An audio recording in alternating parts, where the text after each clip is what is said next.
আসসালামু আলাইকুম। আজ বুধবার ৩রা আষাঢ় ৩০ জিলহজ ১৭ জুন। বাংলাদেশ বেতার রাজশাহী। স্থানীয় সংবাদ পড়ছি কল্যাণ ঘোষ। রাজশাহী সিটি কর্পোরেশনের প্রশাসক মোহাম্মদ মাহফুজুর রহমান রিটনের সঙ্গে সৌজন্য সাক্ষাৎ করেছেন বাংলাদেশে নিযুক্ত মার্কিন যুক্তরাষ্ট্রের রাষ্ট্রদূত ব্রেন্ট টি ক্রিস্টেনসেন।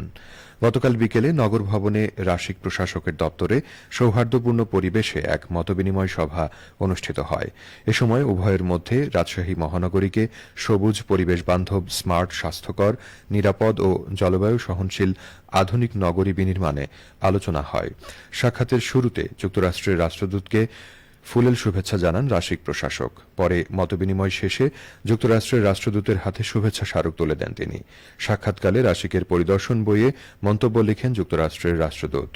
এই সৌজন্য সাক্ষাৎ উভয় পক্ষের মধ্যে সৌহার্দ্যপূর্ণ সম্পর্ক জোরদার এবং নগর উন্নয়ন ও জনকল্যাণমূলক কার্যক্রমে পারস্পরিক সহযোগিতার সম্ভাবনা নিয়ে ইতিবাচক বার্তা দেবে।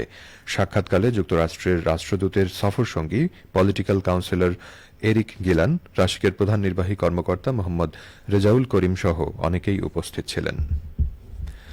গণমাধ্যম সমাজ ও রাষ্ট্রের দর্পণ। স্বাধীন, বস্তুনিষ্ঠ ও দায়িত্বশীল গণমাধ্যমই রাষ্ট্রের প্রকৃত চিত্র জনগণের সামনে তুলে ধরতে পারে। তাই গণতন্ত্র, সুশাসন ও জবাবদিহিতা প্রতিষ্ঠায় গণমাধ্যমের স্বাধীনতা ও সাংবাদিকদের পেশাগত নিরাপত্তা নিশ্চিত করা জরুরি। গতকাল বিকেলে নগরীর একটি রেস্টুরেন্টে সংবাদপত্রের কালো দিবস উপলক্ষে আয়োজিত আলোচনা সভায় বক্তারা এসব কথা বলেন।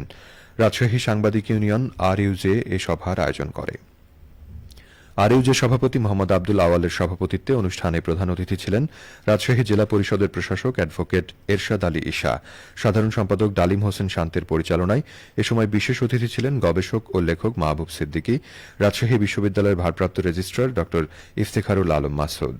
বক্তারা বলেন, ১৯৭৫ সালের ১৬ জুন দেশের অধিকাংশ সংবাদপত্রের প্রকাশনার অনুমতি বাতিল করা হয়। পরবর্তীতে শহীদ রাষ্ট্রপতি জিয়াউর রহমান সংবাদপত্রের স্বাধীনতা পুনঃপ্রতিষ্ঠা করেন। চাঁপাইনবাবগঞ্জে শিবগঞ্জে ভূমি সেবা সংক্রান্ত অভিযোগ, সমস্যা ও পরামর্শ গ্রহণের লক্ষ্যে ভূমি সেবা বিষয়ক গণশুনানি অনুষ্ঠিত হয়েছে। গতকাল ছত্রাজিতপুর ইউনিয়ন ভূমি অফিস প্রাঙ্গণে জেলা প্রশাসন ও উপজেলা ভূমি অফিসের যৌথ আয়োজনে এই গণশুনানি অনুষ্ঠিত হয়। গণশুনানিতে প্রধান অতিথি ছিলেন জেলা প্রশাসক আবু সালে মোহাম্মদ মুসা জঙ্গি। এ সময় অন্যদের মধ্যে শিবগঞ্জ উপজেলা নির্বাহী কর্মকর্তা মাজহারুল ইসলাম, উপজেলা সহকারী কমিশনার ভূমি তৌফিক আজিজ সহ অনেকেই উপস্থিত ছিলেন। গণশুনানিতে উপস্থিত নাগরিকগণ নামজারি, ভূমি উন্নয়ন কর, খতিয়ান সংশোধন, জমির রেকর্ড সংক্রান্ত জটিলতা এবং অন্যান্য ভূমি সেবা বিষয়ে তাদের বিভিন্ন সমস্যা ও মতামত তুলে ধরেন। চাঁপাইনবাবগঞ্জের শিক্ষা প্রতিষ্ঠানগুলোতে মাদক বিরোধী কার্যক্রম বাস্তবায়নের লক্ষ্যে প্রশিক্ষণ কর্মশালা অনুষ্ঠিত হয়েছে। গতকাল জেলা প্রশাসনের সম্মেলন কক্ষে জেলা মাদকদ্রব্য নিয়ন্ত্রণ অধিদপ্তর ডিএনসি এই কর্মশালার আয়োজন করে। ডিএনসির উপপরিচালক চৌধুরী ইমরুল হাসানের সভাপতিত্বে অনুষ্ঠানে প্রধান অতিথি ছিলেন জেলা প্রশাসক আবু সালে মোহাম্মদ মুসা জঙ্গি। এ সময় বিশেষ অতিথি ছিলেন অতিরিক্ত জেলা প্রশাসক শিক্ষা ও আইসিটি শাহিন সুলতানা, অতিরিক্ত জেলা magistrate Mohammad Anisur Rahman, public prosecutor Mohammad Abdul ওদুদ সহ অনেকেই। অনুষ্ঠানে জেলা প্রশাসক বলেন, শিক্ষা প্রতিষ্ঠান ভিত্তিক মাদক প্রতিরোধ কার্যক্রমকে আরও কার্যকর করতে হবে। শিক্ষকদের শুধু পাঠদানে সীমাবদ্ধ না থেকে শিক্ষার্থীদের মানবিক মূল্যবোধ গঠনের দায়িত্ব আন্তরিকতার সঙ্গে পালন করতে হবে। নাটোর সদর উপজেলার ভাতুরিয়া খাল পুনঃখনন কার্যক্রম এখন শেষের পথে। ৭২০ মিটার দীর্ঘ খালের ৯০% কাজ শেষ হয়েছে। ২৬ লক্ষ টাকা ব্যয়ে খাল খনন কার্যক্রম বাস্তবায়ন করেছে দুর্যোগ ব্যবস্থাপনা ও ত্রাণ মন্ত্রণালয়। জেলা ত্রাণ ও পুনর্বাসন কর্মকর্তা একেএম শাহ আলম মোল্লা জানান, ইতোমধ্যে খাল পুনঃখননের কাজের ৯০% সম্পন্ন হয়েছে। চলতি মাসের মধ্যে অবশিষ্ট কাজ শেষ হবে। গুণগত মান বজায় রেখে খাল খনন সম্পন্ন করতে মনিটরিং কার্যক্রম অব্যাহত রয়েছে।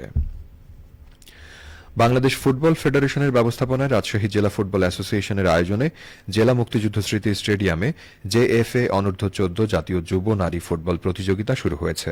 গতকাল বিকেলে প্রধান অতিথি থেকে প্রতিযোগিতার উদ্বোধন করেন রাজশাহী সিটি কর্পোরেশনের প্রশাসক মোহাম্মদ মাহফুজুর রহমান রিটন।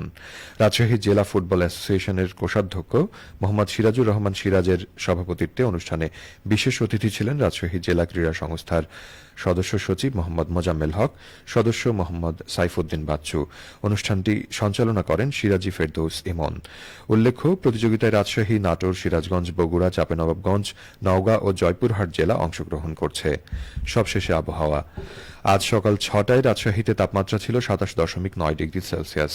এ সময় বাতাসে আর্দ্রতার পরিমাণ ছিল ৯৬%।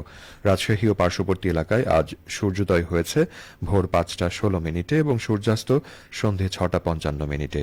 সংবাদ শেষ হল। আমাদের পরবর্তী স্থানীয় সংবাদ দুপুর ১২টা ১০ মিনিটে।